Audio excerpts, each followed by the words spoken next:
Welcome, in front of me is a Realme 14 Pro, and today I'll show you how you can enable your power saving mode on this phone.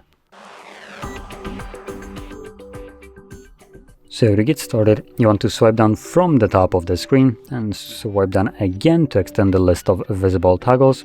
And somewhere here on one of the pages we should have our power saving mode visible. Now if it's not, we will need to add it ourselves.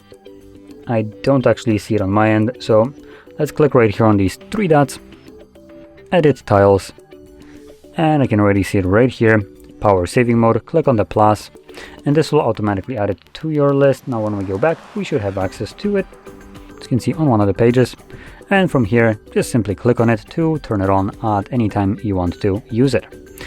Once you're done needing your power saving mode, you can find this toggle once again, tap on it once more, and obviously this will revert all the changes. So with that being said, if you found this very helpful, don't forget to hit like, subscribe, and thanks for watching.